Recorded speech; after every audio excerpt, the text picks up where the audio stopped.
Hey everyone, this is Michael again, and welcome to the Monday Night Raw review.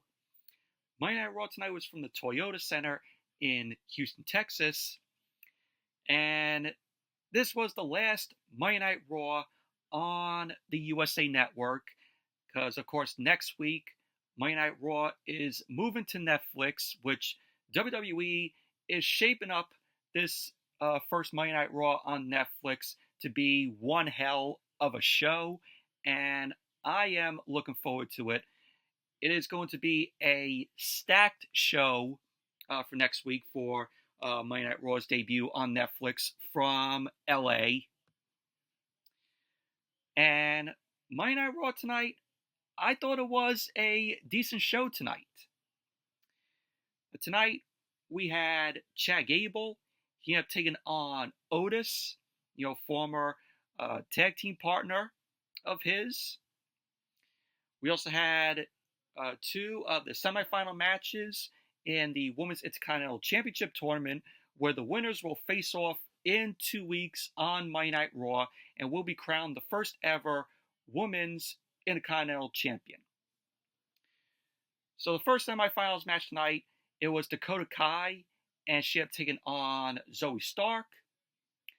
And also Lyra Valkyria ended up taking on Io Sky in the semifinals, which that was the main event of the show. And we also saw the War Raiders and Damian Priest. They ended up taking on the Judgment Day, Finn Balor, Jade McDonough, and Dominic Mysterio. But overall, Monday Night Raw, decent show it was tonight. We also had the face-to-face between Seth Rollins and CM Punk as well, which was very good to close the show. But it shaped up to be one hell of a show next week as Monday Night Raw goes to Netflix. And decided to take the week off last week from doing, wrestling reviews because of the Christmas week. Monday Night Raw was taped last week, which I did watch, but it was an awful fucking show. AEW Dynamite, I did not watch because it was Christmas Day. And SmackDown I watched, which was terrible. It was the last SmackDown that is 2 hours. Of course, this Friday, SmackDown moves to 3 hours. It's going to be 3 hours on USA. God help us all with that 3-hour runtime. And then you had AEW World's End on Saturday, which I watched, and I thought it was a okay show. Wasn't great or perfect by any means. So just wanted to give my thoughts on last week in wrestling. But before I get into the review, if you guys haven't checked out my previous video that I uploaded earlier today, I did my top 10 favorite films of this year, so definitely go check that out if you guys haven't seen it. So decided to do that. I haven't done a top 10 favorite films of recent years in the past, so decided to do it again. So check out that if you guys haven't seen it. But anyway, let's jump right into the review. Monday Night Raw opened up tonight. The last Monday Night Raw on the USA Network opened up with The New Day, Kofi Kingston, and Xavier Woods. Kofi and Xavier Woods end up making their way out. They got massive boos from the crowd there in Houston. And the heat that The New Day has been getting from the crowd is just absolutely very good. They have surpassed Dominic Mysterio in heel heat. So, Kofi Kingston and Xavier Woods walked out, and the crowd was chanting, "New Day sucks." Of course, they were both confused. Like, what? Like they've always been doing for the past weeks since they end up turning on Big E. They're like, why are the fans turning on us? So Xavier Woods got on the mic. He kept saying all they've done but he got cut off by the crowd booing him. So both Kofi and Xavier Woods slowly headed down the aisle, and they started to get into the ring. Kofi got into the ring, and he wanted Houston to understand something. But of course, Houston was booing the hell out of Kofi. So Kofi ended up saying that they have a limited amount of time, to which the crowd kept booing them. So both Kofi and Xavier, they end up continuing to speak, but of course, boos from the crowd for the both of them. So Kofi and Xavier got interrupted by Jey Uso, Mr. Yeet.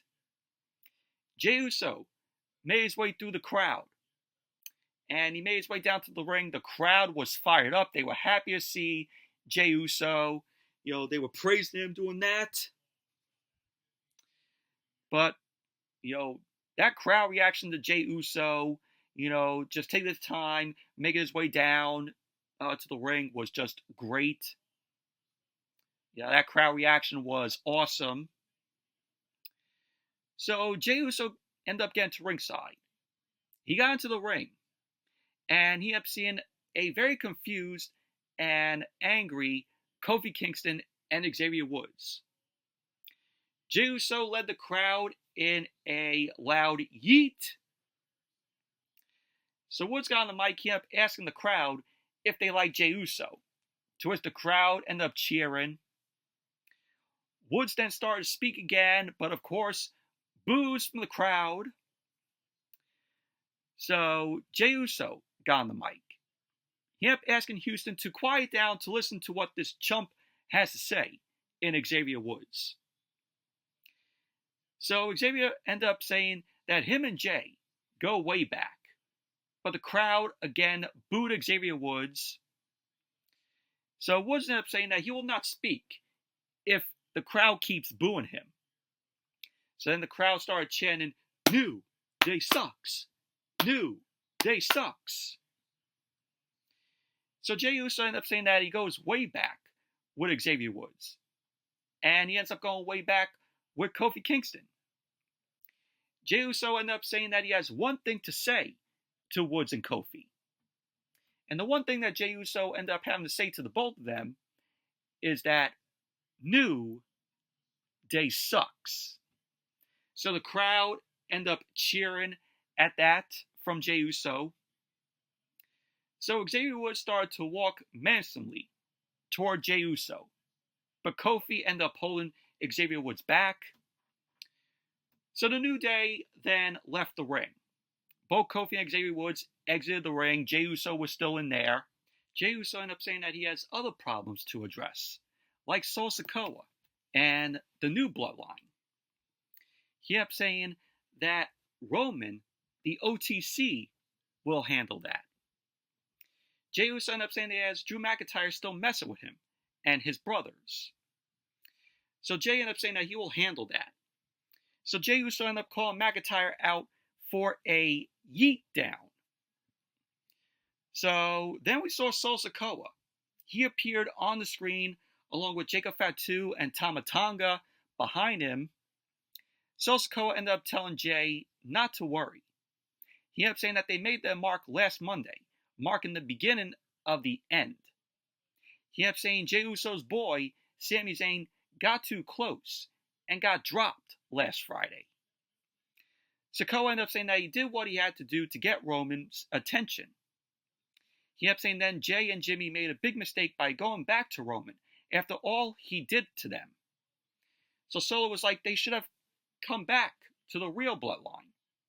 He ended up saying that this Ula Fala is going nowhere, and that the Ula Fala will stay on his neck forever. So Sikoa ended up saying that he will destroy Roman next Monday in the tribal combat match, and he will remain your tribal chief.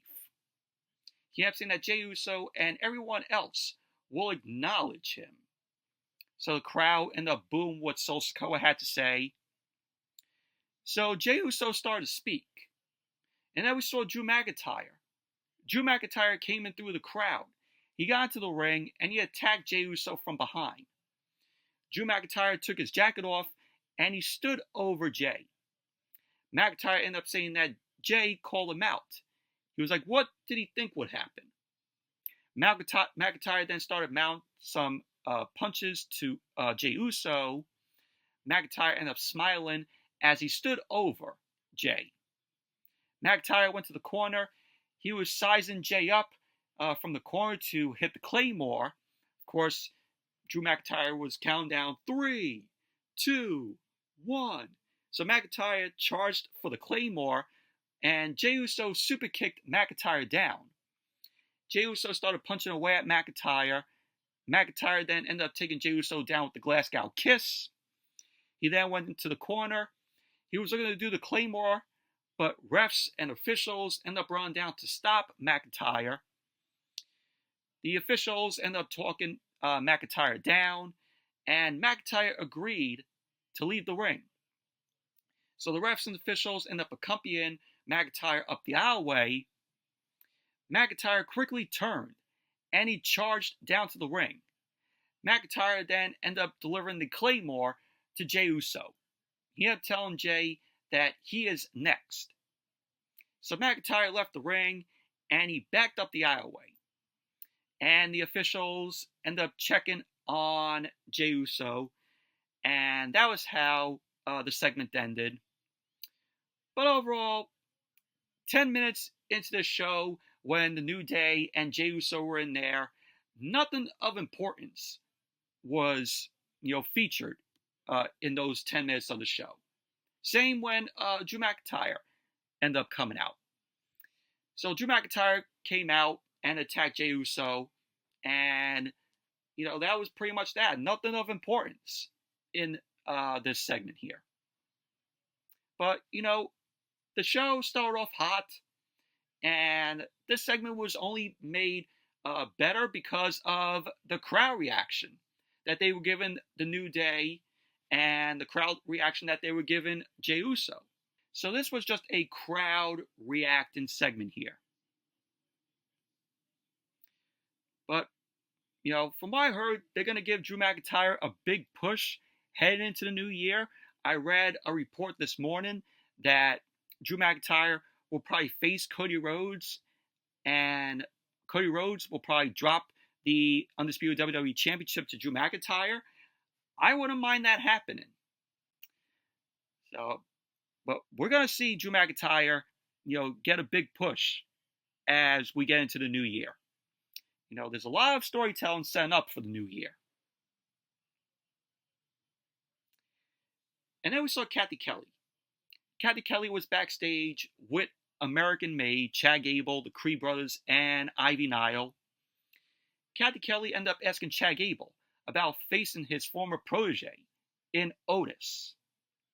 Chad Gable ended up telling Kathy Kelly that he is sick of all the talk about him not winning the championship and having trouble with luchadors and ducking Otis. He ended up saying tonight he is checking stuff off his bucket list, and he's taken out the Alpha Academy. Chad Gable ended up saying that he has taught Otis everything he knows, and this is his final lesson. He ended up saying that the master remains the master forever. And the Creed brothers then ended up saying that they weren't just born and raised here. Ivy Nile then ended up going to say that they were made here. So then pretty much American Made ended up making their way out. And then we had the first match of the night, Chad Gable versus Otis, which was a very physical match here. Was a good match. And this is to cap off the final story between Chad Gable and Otis. And I can see American Made being moved to SmackDown after this. So American Made, when they move to SmackDown, they're going to have some good competition once they go over there. But we had Bruce Creed, Julius Creed, and Ivy Nile at ringside. They accompanied Chad Gable. Otis was accompanied by, of course, Akira Tozawa and Maxine Dupree. The match got underway. Both Gable and Otis ended up circling the ring. Gable ended up getting around Otis and started clubbing Otis's back. Otis then absorbed Chad Gable's club, and Gable ended up hooking a side headlock. Otis ended up whipping Gable off, and he shoulder tackled Gable down. Otis then started punching away at Gable in the corner. He then pressed Gable over his head, and Otis then dropped Gable down to the canvas. Gable then rolled out of the ring to recover. Gable ended up recovering, and he yelled at both Akira Tozawa and Maxime Dupree.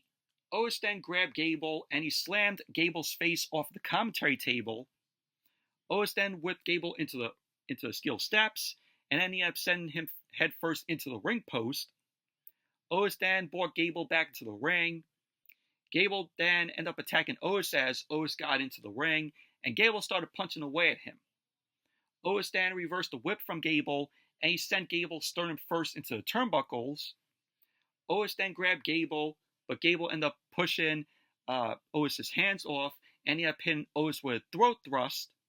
Otis quickly ended up rolling under a clothesline, and he delivered a lariat to Gable.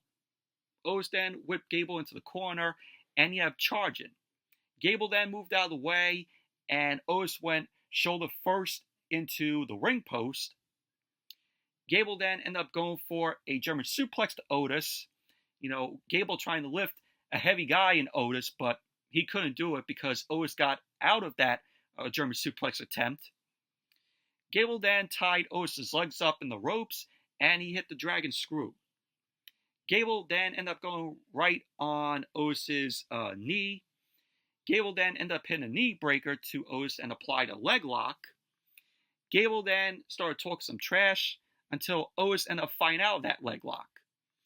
Gable then ended up rocking Otis with a drop kick, but Otis remained standing. Otis ended up going for a splash, but Gable ended up moving out of the way. Gable headed up to the top rope. He ended up going for a diving headbutt, to which Otis moved out of the way, and Gable ended up hitting the canvas. So both Otis and Gable were down. Otis got to his feet first. Gable then tried to run away, but Otis ended up catching Gable and threw him across the ring. Otis then clotheslined Gable twice, and then he ended up putting Gable in the corner. He started elbowing at Gable. Otis then clotheslined Gable down again. Otis then backed up, and he ended up charging for a spear to Gable. Otis ended up going back into the corner, and he ended up hitting the caterpillar and then the elbow drop to Gable. Otis ended up going for the cover, but Gable got his foot on the bottom rope. And the Creed brothers eventually put Gable's foot on the bottom rope. So Tozawa then confronted both of the Creed brothers. Of course, Akira Tozawa took a beating from the Creed brothers, and they ended up slamming Tozawa on the floor. Otis ended up going to ringside, and he sent both of the Creeds into the timekeeper's area.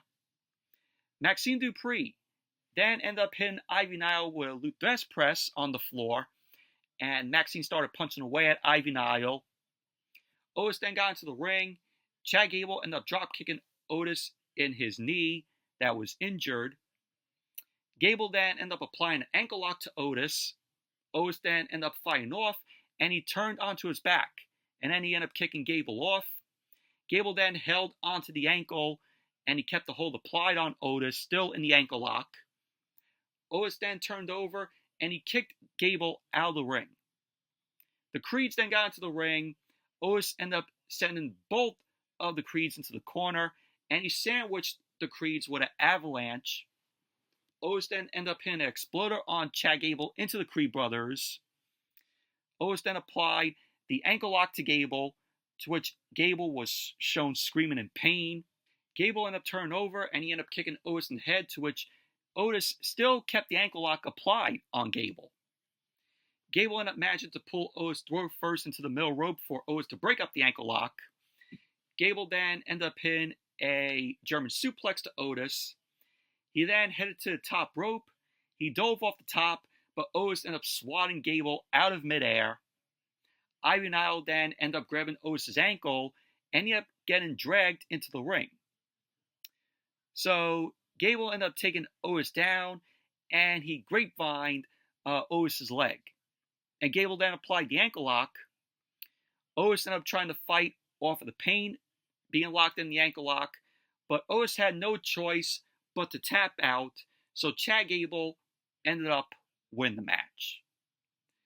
Overall, very good match this was. Very physical match between Gable and Otis. And this is to end the feud between American Made and the Alpha Academy. American Made will be moving over to SmackDown, because WWE is, shaking up the rosters because, of course, of them going to Netflix next Monday and SmackDown being 3 hours this Friday. So moving over superstars, is gonna, be a thing. So, but overall, very good match it was. And then we saw a video promo that featured Rhea Ripley and Liv Morgan. Rhea Ripley ended up saying that 2024 was supposed to be Mommy's year. She ended up saying after a year-long reign, she walked into and out of WrestleMania as the Women's World Champion. She ended up saying she took her eyes off the ball and has paid for it since. Rhea ended up saying that as we approach the new year, one thing has become clear to her. She ended up going on to say that after all the betrayal, backstabbing, and games from Liv Morgan, this has to end. So then Liv Morgan ended up saying that she promised to take everything from Rhea Ripley. And that's what she did. She ended up saying everything Rhea Ripley ever did to her, she did back to Rhea, but only better. She ended up saying that Rhea Ripley took her arm. So she took Rhea Ripley's arm. Then she took her Women's World Championship and her spot in the Judgment Day, and also her man, Dominic Mysterio. Liv Morgan ended up saying that she has been having fun, but this does have to end. Rhea ended up saying that Liv Morgan cleared her of all the dead weight that was holding her down. Rhea ended up saying that she will return the favor by unburdening her from the Women's World Championship, the title she never lost. So Liv Morgan ended up saying that she has been one step ahead, and that every time Rhea Ripley thought she had her in the corner, it wasn't Mommy on top. It was her. So Rhea ended up saying that Liv Morgan is out of moves, and no one can save her next Monday, and that this has to end.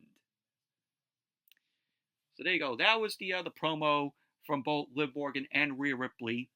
But Rhea Ripley, she has to win the Women's World Championship next week on Monday Night Raw on Netflix, to which she will eventually beat Liv Morgan. So next week, Rhea Ripley will be winning back the Women's World Championship, the title she never lost. And then we saw the Judgment Day. We saw Dominic Mysterio, Jada McDonough, and Carlito. They were talking. Dominic ended up saying that Liv Morgan has to have something up her sleeve, to which Raquel ended up saying that she's not sure. Finn Balor then ended up saying that he's sure Lady Liv has a plan.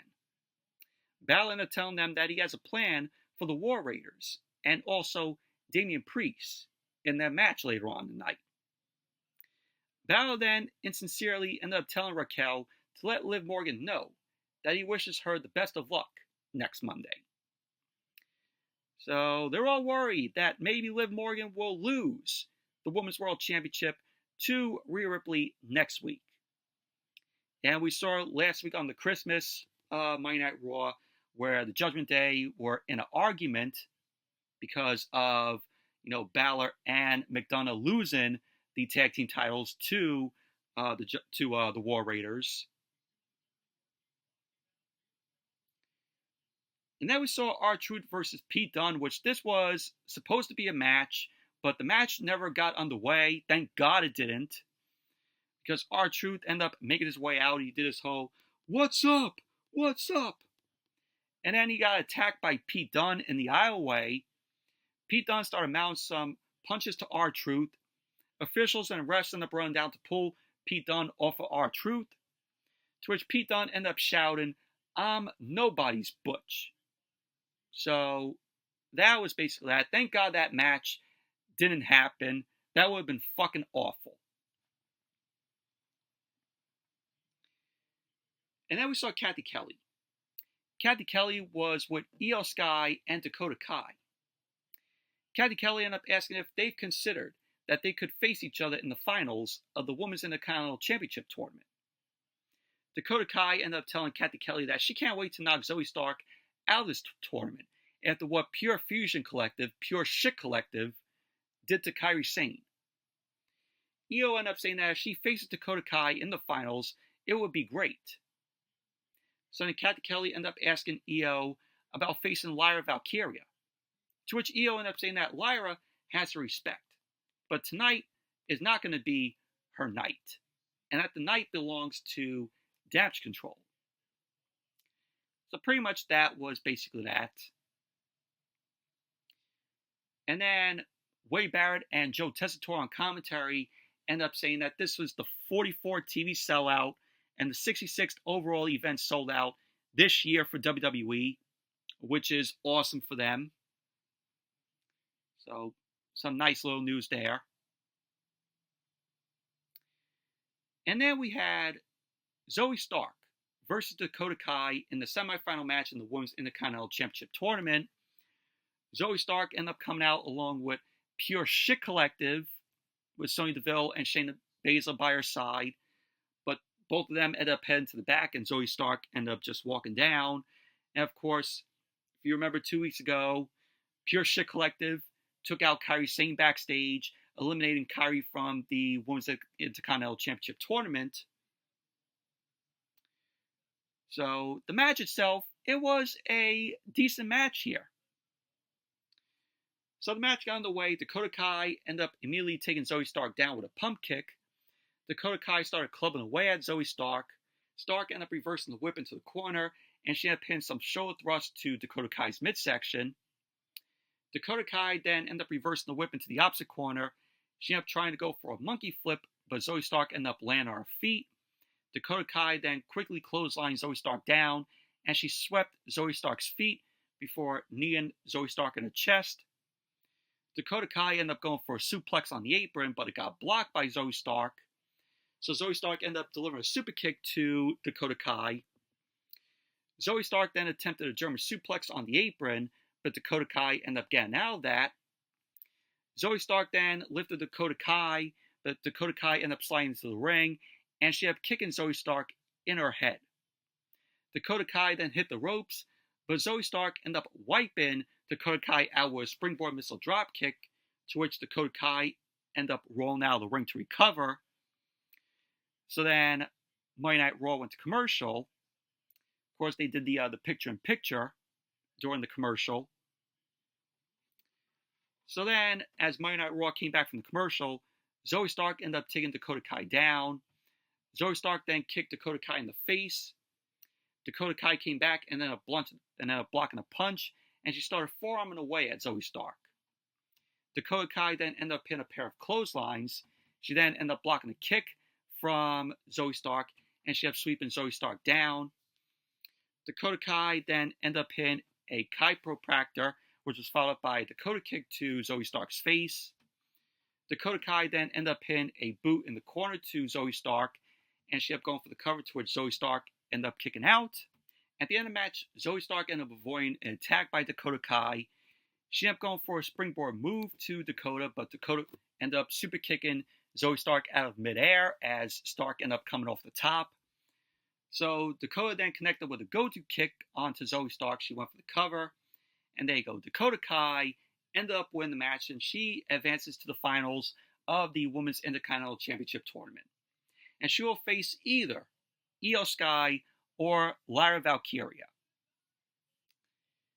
But overall, decent match it was between Dakota Kai and Zoey Stark here.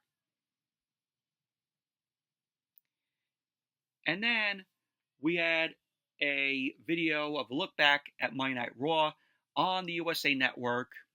Of course, it made its debut in January of 1993, and they showed some of the most iconic moments showcased in Monday Night Raw's history on the network. Well, there was that time where they moved over to TNN, and then it became Spike TV, and then Raw moved back to the USA Network in 2005. So we saw some of the most iconic moments that were showcased in this video. Most of the iconic moments that we all know and have seen so many times. And then it was announced that John Cena's farewell tour starts next week on Monday Night Raw on Netflix. So there you go. We're going to kick off John Cena's farewell tour. And then, as Monday Night Raw came back from the commercial, we had the six-man tag, the Judgment Day, Finn Balor, Jada McDonough, and Dominic Mysterio. They have taken on the War Raiders, Eric and Ivar, and Damian Priest. Very good match this was, but how many times are we going to see Damian Priest and Finn Balor go at it? We've been seeing this since SummerSlam. That's 4 months already. We've been seeing Priest and Balor, going at it. And of course, Priest and Balor start off the match here. They end up circling the ring. Priest attacked Dominic before he got into the ring. Balor then ended up attacking Priest. Priest ended up getting the better of Balor. Balor then quickly tagged in Jada McDonough. Priest ended up taking McDonough down, and he ended up tagging in Eric. Eric then clotheslined McDonough down. Eric then grabbed him, but McDonough ended up elbowing out. Eric quickly ended up coming back with a slam to McDonough. Dominic then ran in. Eric then scoop slammed Dominic. Eric then ducked the clothesline from Balor, and Eric delivered another scoop slam to Balor. Eric then tagged in. Ivar ended up tagging in. Eric ended up body slamming McDonough, and he slammed Ivar onto him. Ivar ended up putting McDonough in the corner and started punching him down. Eric then tagged back in. He kneed McDonough in his midsection. Eric then ended up decking McDonough with a right hand and started punching away at him in the corner. Eric then whipped McDonough sternum first into the turnbuckles. Ivar then tagged back in. Eric then immediately tagged in, which gave both Eric and Ivar some legal tandem in the ring with McDonough. They ended up lifting McDonough, but Balor ended up pulling McDonough down on the apron. And so that led to the War Raiders both knocking Balor and McDonough off the apron. So then Monday Night Raw went to commercial. Then when Monday Night Raw came back from the commercial, Eric was in control of the match. He ended up fighting McDonough off. Balor then tagged in, and Balor ended up hitting a fallen elbow drop onto Eric. Balor then elbowed Eric in his head, and Balor then applied a chin lock. Eric ended up fighting up, and he tried to make a tag, but Balor ended up cutting him off. Balor then ended up attacking Priest and knocked Priest off the apron. Eric then tackled Balor into the corner, and Ivar ended up tagging in. Ivar then ended up hitting McDonough with a back body drop, and then Ivar knocked Dominic off the apron. Ivar then ended up hitting Balor with a sidewalk slam, to which he followed it up with a basement crossbody block. Balor then avoided an avalanche, but Ivar ended up quickly coming back with a seated senton. So Ivar ended up wiping McDonough out with a spin kick. So Ivar was going to go for the Bronco Buster on Balor, but Balor ended up avoiding that. Balor then ended up quickly grabbing Ivar's ankle, but that couldn't stop Ivar from making the tag to Priest. Priest ended up charging in, and Balor ended up tagging Dominic. Priest ended up teeing off on both Dominic and McDonough. Priest then slammed McDonough and hit Dominic with a flatliner. Priest then elbowed Dominic in the face, and then he hit a clothesline to him. Priest then knocked Balor off the apron. Priest then turned Dominic inside out with a lariat. You had Priest then grabbed Dominic by his throat, but Priest got distracted by Carlito. Dominic then chop blocked Priest down. At ringside, you had Eric. He ended up punching the apple out of Carlito's mouth, so Eric ended up taking care of Carlito on the outside. McDonough then ended up hitting Eric with a side moonsault. Ivar then sandwiched McDonough into the barricade with a basement crossbody block. So Dominic and Priest were in the ring.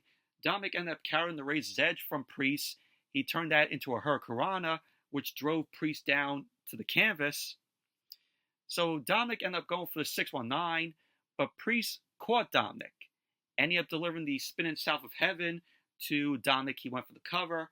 And there you go. The War Raiders and Damian Priest ended up winning the match. Post-match, Priest ended up celebrating on the turnbuckles. Balor then ripped Priest off the top turnbuckles. Carlito then ended up holding onto Priest's leg on the bottom rope. Balor then ended up going to attack Priest's leg. Balor then headed to the top rope. Looked like he was going to go for the coup de grace, but the War Raiders ended up scaring Balor away. And the Judgment Day ended up walking off. Balor then ended up saying that it's not over until he says it is. So we're going to get another Balor and Priest match. Great. I am so over of seeing Priest and Balor go at it. We've been seeing this since SummerSlam, since August. 4 months already we've been seeing this. Let's move on. And I forgot to mention the Judgment Day ended up getting new music tonight, which the new music sounds awful for them. It doesn't even fit them. But overall, this was a good match between the War Raiders, Damian Priest, and the Judgment Day. And then we saw Jey Uso. Jey Uso was walking backstage. Adam Pearce stopped Jey. And Pearce ended up saying to Jey that he personally escorted Drew McIntyre out of the building. So Adam Pearce ended up announcing to Jey Uso that he will be facing Drew McIntyre next week on the Monday Night Raw on Netflix. So there you go. We got the match confirmed. Should be a good match between Jey and McIntyre for next week. And then we had a Zero logo appear with the line going across it. And we saw a luchador mask. And this officially confirms that Penta El Zero Miedo, or Pentagon Jr., is going to make his WWE debut next week on Monday Night Raw on Netflix. So we're going to see Zero Miedo on WWE television. And it's going to be absolutely great. And then we had Ludwig Kaiser. Ludwig Kaiser was in the ring. Kaiser got on the mic and he demanded the crowd there in Houston their gratitude for himself. Kaiser ended up saying that he knows each peasant in the WWE universe knows that he belongs at the top of the food chain in WWE. Kaiser ended up saying that he is A+ in everything and that he is European elegance. He ended up demanding that Braun Breaker walk down the aisle. So he ended up calling out Braun Breaker. But Kaiser didn't get Braun Breaker. He ended up getting Sheamus. Sheamus ended up returning tonight since Survivor Series where Kaiser ended up breaking Sheamus' ribs. So Sheamus ended up running down to the ring and he ended up attacking Kaiser. Sheamus started punching away at Kaiser and he pressed Kaiser against the ropes. Kaiser ended up digging his thumbs into Sheamus' eyes and he attacked Sheamus' ribs that he ended up breaking, that Kaiser ended up breaking at Survivor Series. So Sheamus then backed up and he took Kaiser down. Sheamus then got the crowd going and he floored Kaiser with a bro kick. Sheamus then stood tall in the ring and pretty much that was basically that. But hoping Sheamus, at some point in the new year, he gets a run at the Intercontinental Championship. So hope that happens for Sheamus in the new year. But looks like, we're going to be getting Ludwig Kaiser and Sheamus again. And then we saw Rey Mysterio and the LWO. They were with the Alpha Academy. Rey ended up saying that he knows Otis will whip Chad Gable's ass next time, which eventually that won't happen anytime soon. So the Alpha Academy end up walking off, and the New Day end up coming up to Rey Mysterio. And both Xavier Woods and Kofi Kingston were sarcastically clapping for Rey. So Rey ended up telling Xavier and Kofi to take their bullshit somewhere else.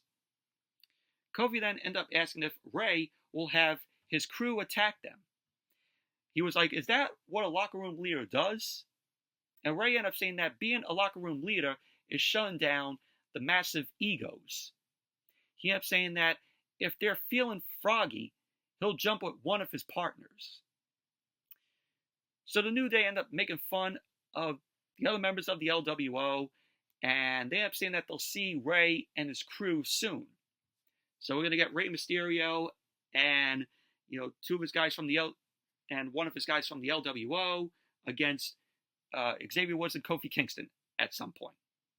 And then we had the last semifinal match in the Women's Intercontinental Championship Tournament, Io Sky versus Lyra Valkyria.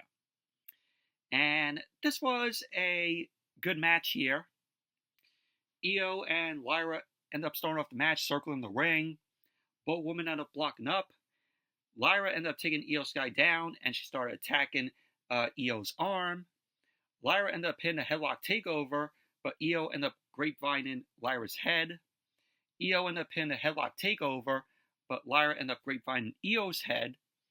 Io ended up wrenching Lyra's arm and sent Lyra into the corner. So they end up counting each other, and Lyra ended up rolling Io up, and Io ended up kicking out. Lyra then ended up blocking the roll-up, and she ended up sitting on Io, and Io ended up kicking out. Lyra then applied a side headlock and drop-kicked Io down. And during the match, we saw Dakota Kai. She was shown watching the match in a suite, in a luxury suite. So Lyra ended up applying a pendulum submission, and she ended up dropping Io down. Lyra ended up standing on her knees and ended up driving Io into the mat. Lyra then ended up hitting a wrecking ball dropkick to the floor, and she ended up putting Io back into the ring. Lyra ended up going for a Northern Light suplex, but Io ended up getting out of it. Io ended up booting Lyra back. She ended up going up to the second rope. Lyra quickly ended up cutting Io off, and she ended up hitting a dragon screw off the ropes, which was cool. So, at the end of the match, we had Io end up going up to the top rope for over the moonsault, but she ended up landing on her feet because Lyra ended up moving out of the way. Io ended up executing a O'Connor roll on Lyra, to which Lyra ended up kicking out, and she ended up counting that into a pin. And so there you go. Lyra Valkyria ended up winning the match, and she is now going to be facing Dakota Kai in 2 weeks on the second Monday Night Raw on Netflix in the finals of the Women's Intercontinental Championship Tournament. Who wins that match? My prediction is Dakota Kai. Dakota Kai, I think, is going to be the first ever Women's Intercontinental Champion, and that'll mark Dakota Kai's first singles title on the WWE main roster. So hopefully that happens. Overall, good match between Lyra and Io. And then we went to the face-to-face between CM Punk and Seth Rollins.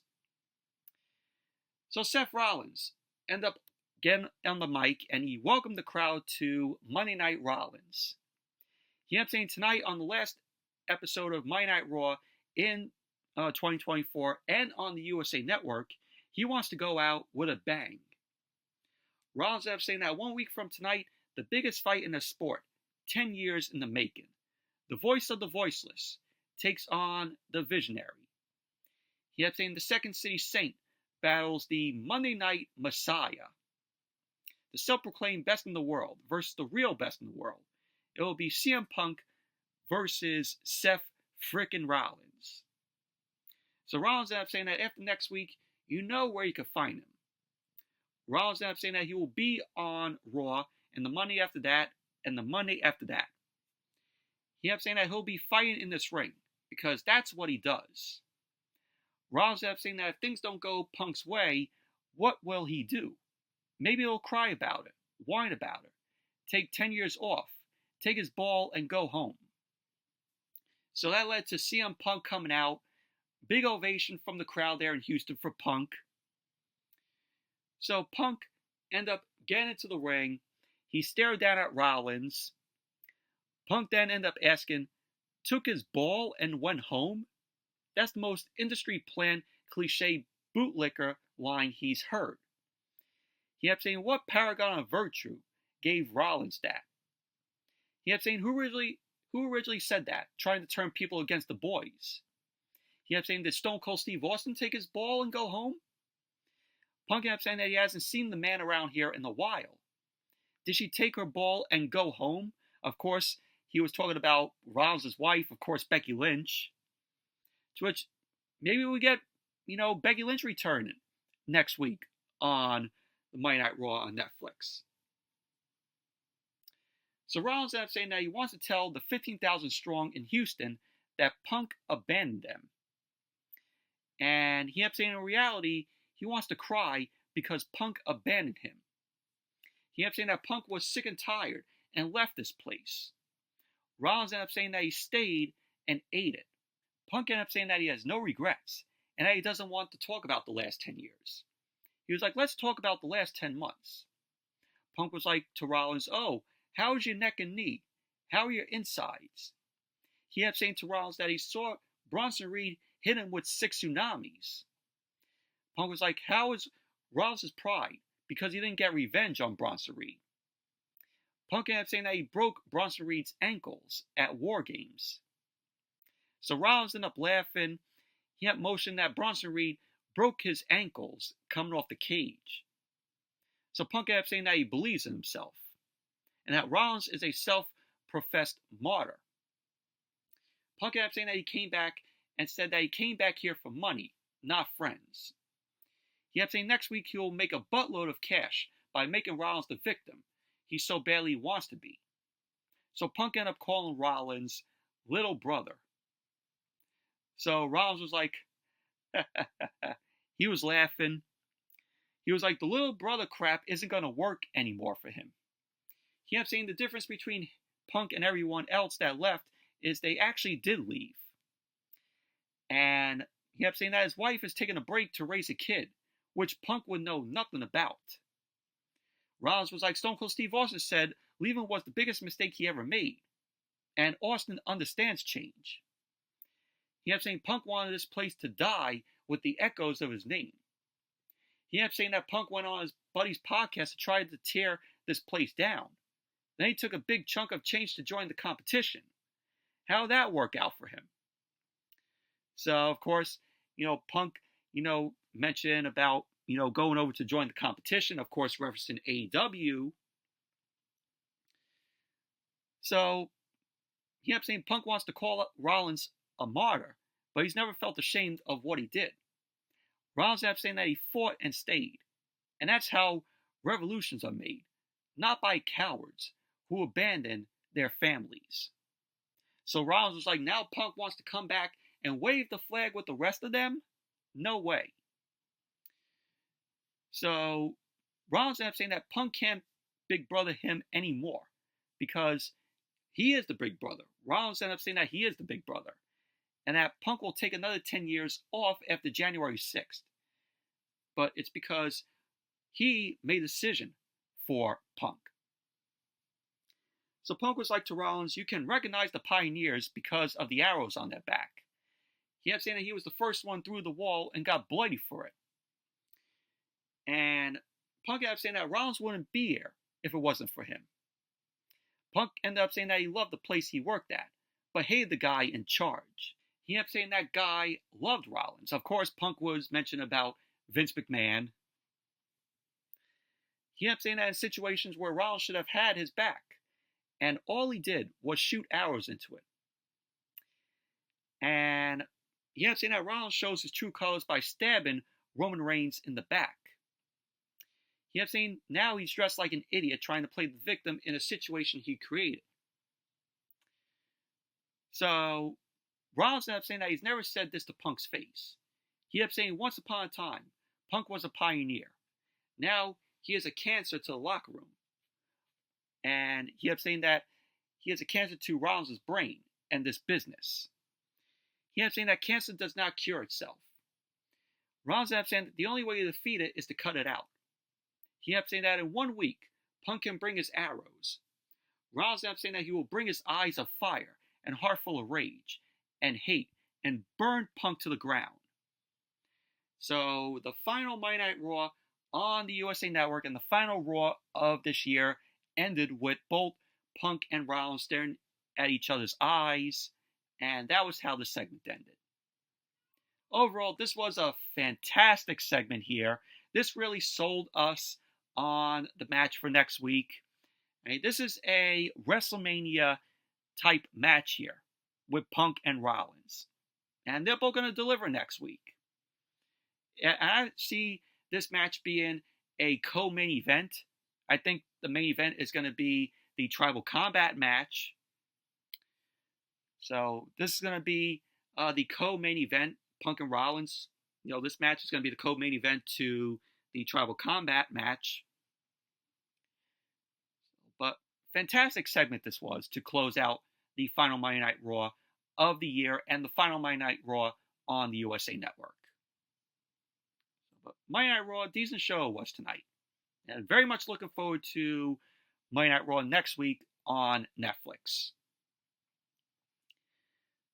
But I will be doing a watch-along of Monday Night Raw next week for its debut on Netflix. So that's going to be set for next Monday. So hopefully you all check that out and hang out and watch the show along with me next Monday, 8 o'clock Eastern. But anyway, that's it for the Monday Night Raw review. Thank you all for watching. Hope you all enjoyed this review. Definitely give the video a thumbs up, comment, subscribe, and I will see you all on Wednesday in the new year for AEW Dynamite. And also join me tomorrow on New Year's Eve for a watch along of Monkey Man. We were supposed to do it last night, Sunday, but my buddy Luke Ponto ended up canceling it. So if you want to join us for a watch along of Monkey Man tomorrow night, head over to my buddy Luke Ponto's channel. And if you have the film, watch it with us or stream it and have some fun. We're going to be doing the watch along at 8 o'clock tomorrow. So hopefully to see you all there. And I'll see you all later.